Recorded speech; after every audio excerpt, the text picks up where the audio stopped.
যেমন হিন্দু ধর্মে এরকম অনেক কিছু রয়েছে, জেনা ব্যভিচার করেছে তারপরে সে দেবতা দেবী হয়ে গেছে। বুঝতে পারছেন? হিন্দু ধর্মে যদি কিসসা কাহিনী ইতিহাস পড়েন তো এরকম ইতিহাস রয়েছে, তাদের অনেক দেবী দেবতা। কৃষ্ণ সম্পর্কে হিন্দুদের কিতাব, হিন্দুদের গ্রন্থে রয়েছে যে এত বদ প্রকৃতির মানুষ ছিল কৃষ্ণ।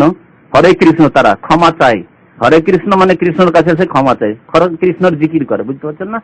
হরে কৃষ্ণ হরে রাম, রাম রাম হরে রাম। এই কৃষ্ণ কে ছিল? কৃষ্ণর ইতিহাস ওই রকমই যেমন আরবদের জাহিলিয়াতের জামানায় নবী সাল্লাল্লাহু আলাইহি ওয়াসাল্লাম আবির্ভাবের পূর্বে একজন বড় কবি ছিল, বড়ই লম্পট ছিল, ইমরুল কাইস। ইমরুল কাইসের যারা আমাদের দেশে আরবিক নিয়ে এমএ করে বা পিএইচডি করে, তাদের ইমরুল কাইসের মুআল্লাকা মানে কবিতাগুলি পড়ানো হয়। আর যারা কওমি মাদ্রাসা পড়ে তারা অনেকে পড়ে, আমাদেরকে পড়তে হয়েছে। কিন্তু এত গান্দা নোংরা ভাষা, অকথ্য ভাষা তাতে ব্যবহার হয়েছে যে আপনি ভাবতে পারবেন যে আরবিতে এত নোংরা কথাবার্তা থাকে। কিন্তু জাহিলিয়াতের জমানার ওইগুলো কবিতা, ইসলাম আসার পর নয়, ইসলাম আসার পূর্বে। সে এক তো পত্তলিক মুশরিক ছিল, তারপরে বড় এক লম্পট জানি ছিল। কোথায় কার সাথে সে জেনা করেছে, কেমন করে সেখানে পৌঁছিল, কিভাবে সে জেনা করলো, আর কত তার মানে কত মহিলার সাথে তার নাজায়েজ সম্পর্ক ছিল, এইসব কথাবার্তা ওই সব কবিতায় সে তুলে ধরেছে। ইমরুল কাইসের একটি ঘটনা আছে, সেম ঘটনা কৃষ্ণর, সেম ঘটনা একেবারে কৃষ্ণর। ইমরুল কাইস দেখলো যে তার বান্ধবী এবং তার বান্ধবীর আর সঙ্গীগুলো মহিলারা গোসল করতে এক পুকুরে নেমেছে। কাপড়গুলি খুলে পুকুরে নেমেছে, সেখানে কোনো পুরুষ নাই। প্রাচীন জামানায় কাপড় খুলে গোসল করতো মহিলারা, যেমন আজকাল হিন্দুদের অনেকে গঙ্গা স্নান করে কাপড় খুলে একবার উলঙ্গ হয়ে। জানেন না? গঙ্গা স্নান করে একেবারে কাপড় খুলে উলঙ্গ হয়ে। আমরা বেনারসে থাকতে বেনারসে লেখাপড়া করেছি, তো বেনারসে তীর্থ স্থান, সবচেয়ে বড় তীর্থ স্থান হিন্দুদের। তো ওখানে গঙ্গায়, তো ওই গঙ্গাতে একেবারে ফজরে একবারে ভোরে একেবারে ভোর রাতে উলঙ্গ গোসল করেন, নারী পুরুষ সব উলঙ্গ গোসল করে। ওটি হচ্ছে, কথা বুঝতে পারছেন, ওটি হচ্ছে ভগবানের সন্তুষ্টির উপায়। উলঙ্গ হয়ে গোসল করা হচ্ছে ভগবানের সন্তুষ্টির উপায়। তো এইভাবে মানুষ যখন ভ্রান্ত পথে চলে যায়, শিরিক করতে লাগে, তখন খারাপ জিনিসও ভালো হয়ে যায় তার কাছে। কি বলছিলাম? ইমরুল কাইসের কথা, ইমরুল কাইসের ঘটনা। ইমরুল কাইস দেখলো যে এরা গোসল করতে নেমেছে, কাপড়গুলো পুকুরের পাড়ে রেখে কাপড়গুলো নিয়ে পাশে একটা গাছের উপর চড়ে নিয়েছে, গাছের উপর চড়ে। বুঝতে পারছেন? ওরা খুব রিকোয়েস্ট করা শুরু করেছে, কাপড়গুলি দাও।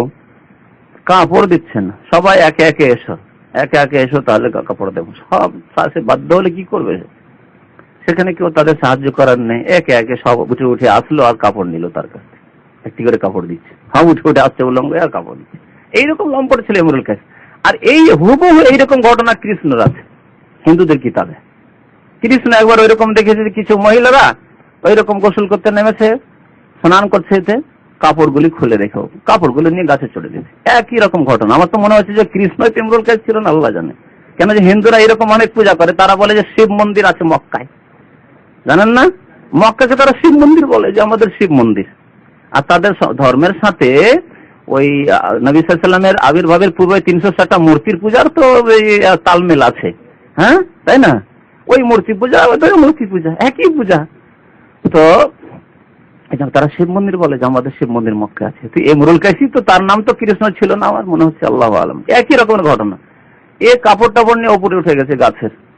সব তারা কাকতি মিনতি করলো, কাপড় দিল না। বলছে ঠিক আছে কাপড় দেবো, এক এক করে, একসাথে নয়, হট করে উঠে আসবে কাপড় নিয়ে, না এক এক করে উঠে আসতে হবে। আর এমনি নয়, একবারে প্রণাম করে উঠে আসতে হবে। বুঝতে পারছেন? এইরকম করে উঠে আসতে হবে, প্রণাম করে না।